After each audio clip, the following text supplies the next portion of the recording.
put on YouTube, Future Sailor Sienna.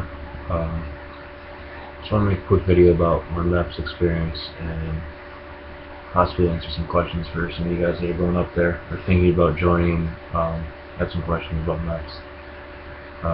I know before I went, I watched a lot of people's videos and did some research and had a lot of questions when I went up there, so I'm hoping I can help a couple people out.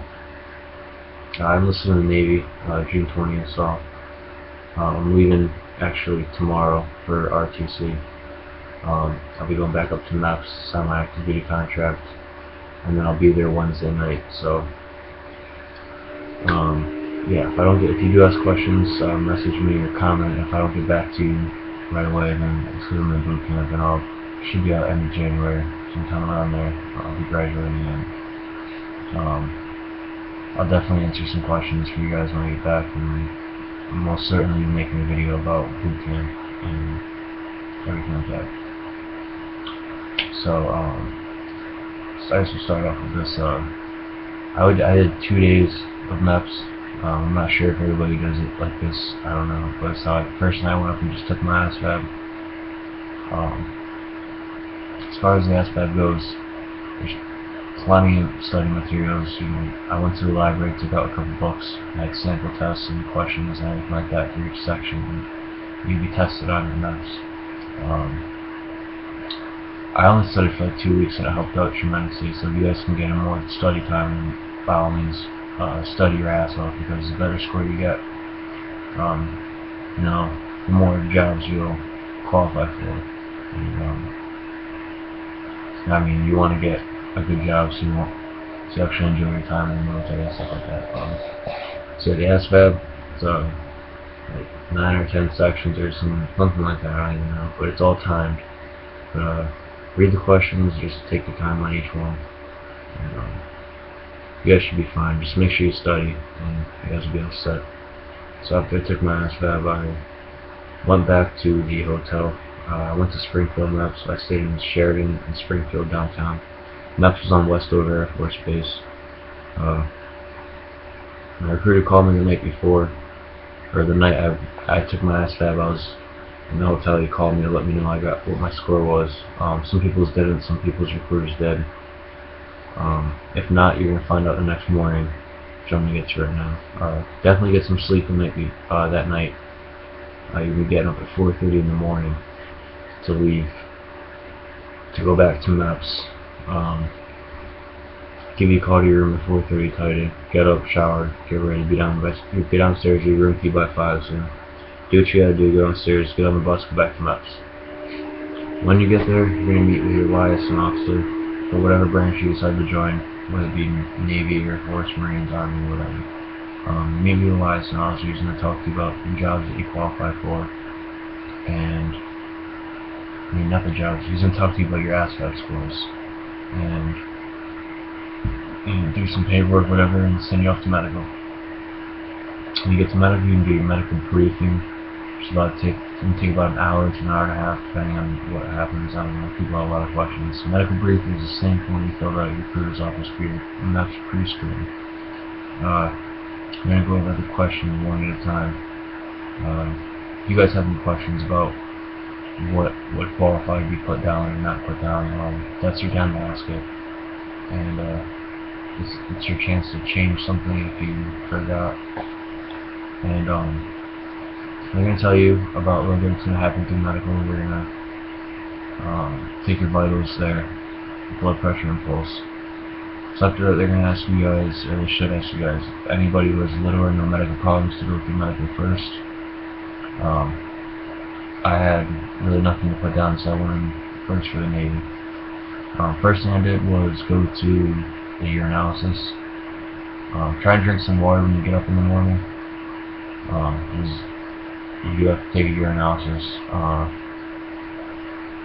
so you can do that. It's really not that bad. I know some people are shy or nervous about taking the piss in front of somebody. There's nobody, at least where I was, there's nobody standing over my shoulder. The dude was in like a window in the bathroom. There's like a window inside there. He rolls up this thing, and he stands there and yells at you to fill out a piece of paper and take a cup and you piss it. He was like fucking 15 feet away from me, so he wasn't even near me. If you're nervous and you go to Springfield, you should be fine. Dude's standing in the window. I don't know, if it really bothers you that much, I don't know what to tell you.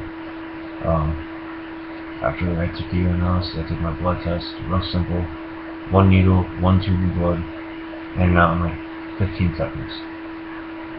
And I sat down for like half a second, got up, took my vision test. With the vision test, you're going to be looking at the depth perception test. It's like 5 or 6 rows of circles with, I don't know, maybe 5 or 6 circles across. You can find the circle in each row that pops out the most to you. It's a pain in the fucking ass. It took me like 5 minutes to pick each circle. And, if you guys have trouble, one of the tips that was given to me is like close your eyes for a second, kind of rest your eyes, and look at each row, one circle at a time, and try and find out which one pops out the most. I don't know, you're gonna have to figure out a way to do it. You can look up sample tests online. You can take a colorblind test. If you're not colorblind, you shouldn't have a problem with it. You just have to tell them what number is in, and you take a bunch of dots that make up a number, and they're all colored and whatever. Look up sample tests for that too. So that's your vision test. It's pretty simple. And obviously you have to cover one eye and read the letters off the little board thing, whatever. For your hearing test, sit in a box, put on headphones, and press the button and hear the sound. For me, it was kind of a pain in the ass because we had people coming in and out of the room. There's isn't like enough seats in this little box thing for like 5 or 6 people, so people were coming in and out of the fucking thing, and they opened the door and you're slamming it. So I couldn't hear the sound, so I'm gonna get real quiet. But I passed it, so it wasn't a big deal. What else? After that, I go into the exercise room where I did at least, I don't know what it's really called, where you do all your exercise, your duck walk and everything, you're stripped down. You strip down to my boxers and took my height and weight. You know, that's the point where if you are overweight, you do the body fat measurement test. And I took my physical after that.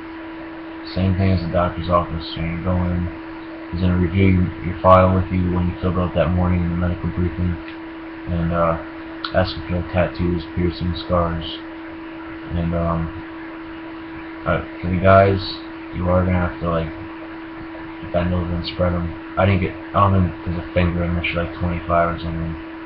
But if you're young like me, you should be fine. It takes like half a second. I don't even know if the dude even looked. It wasn't a bad deal. Clean out your ears before you go. Apparently he couldn't see my left ear. He couldn't see anything when he did the ear exam. So he told me I had to clean them out, and I guess they can send people home for having wax in their ears. And you have to get them professionally cleaned by your doctor, get a note saying that they were professionally cleaned, and come back to MEPS and show that somewhere else, and they can stop you right there for the day. But I guess he cleaned mine out. Wasn't gentle at all. I had a fucking earache for like 4 days after. I thought he broke something, I don't know. So yeah, physicals, it's pretty simple. It's basically like going to a regular doctor. After that, I went and did all the exercises. You're going to be standing in the room, we sat on like benches around the walls of the room. There's like 15, 20, 30 other dudes in their boxers. It's cold as shit in there. And you're going to have to stand in a line and do the duck walk, arm circles, kicking your legs around, rolling, moving your wrists, tap fingertips, balancing on each foot. It's not a big deal. I know some people are kind of nervous about the duck walk for whatever reason. They give you instructions how to do it, and if you mess up, there's one kid who couldn't balance on his foot for whatever reason. They gave him like 9 tries, and he still passed once he finally did it. So they're just looking to make sure your body, you can bend your arms and legs and bend down, and make sure you can move the way you're supposed to. It's not really that bad. They're going to give you instructions. They're going to show you how to do everything. They'll give you a couple tries if you mess up, so it's not that bad. So after that, you're going to get clear on the medical, come back to your liaison office, be like, hey, pass medical, I'm ready to go. You meet with a background investigator, at least for the Navy. I met with a guy in the background. He's going to go over your SF-86 form, it's for all your criminal history references, your job history, talking about debt, everything like that, and make sure everything says what it's supposed to say in that form, and that you're not hiding anything. And after that, you're just going to be waiting until you can get into your license office to pick a job. I was out of medical by like 9 in the morning, sat in this fucking room watching Cartoon Network for like 6 fucking hours. It was pretty boring. I know some other guys, since I went into medical first, I get out early. Some other kids were sitting there in their boxers waiting to do their physicals and stuff for the entire day, so I guess I was kind of lucky to get out of there. I just got to relax and watch some TV, read magazine, whatever, play cards. When you pick a job, for the Navy guys, you're going to go in and get your license. It's going to ask you for a time frame. So you give him like a time frame. He asked me for what I wanted to do. I said I don't really know. So he said, how about November? Sure, whatever. The job I wanted was Master Arms. I didn't qualify for it at the time. Needed a waiver put through, but I ended up going on designated. I only had like 5 minutes to pick a job, and so I went on designated. But when you do go pick your jobs, make sure if you have time, talk about. They'll tell you what each job is, what they do, your sea and shore tours, like the time frame for sea and shore tours. They're going to talk about your A scores. They're going to tell you everything you'll be doing on a day-to-day basis. They'll explain everything. You can talk about multiple jobs if you don't have anything in mind, and they'll definitely try and help you make sure you get a decent job. That's the time. If you guys have like college repayment loans, stuff like that, make sure you get that on your contract then. So after that, you sign your contract and swear in you're done for the day. And then you enter your debt program, get your shirt and a little bag with things like a water bottle, a pen, your start guide, which you need to study your ass off with. Make sure you know everything in that start guide. And then you're in debt, just waiting to go to boot camp. Like I said, I'm leaving tomorrow for boot camp. I have to go back up to MEPS, and I'll be there on Wednesday at RTC. So I'll definitely be making a video about boot camp. If you guys have any questions, want me to elaborate on anything, any questions about anything, just comment or send me a message or whatever. And I'll try and get back to you, in a reasonable amount of time. But I will be in boot camp, so yeah, it might take a while. So yeah. Alright, thank you.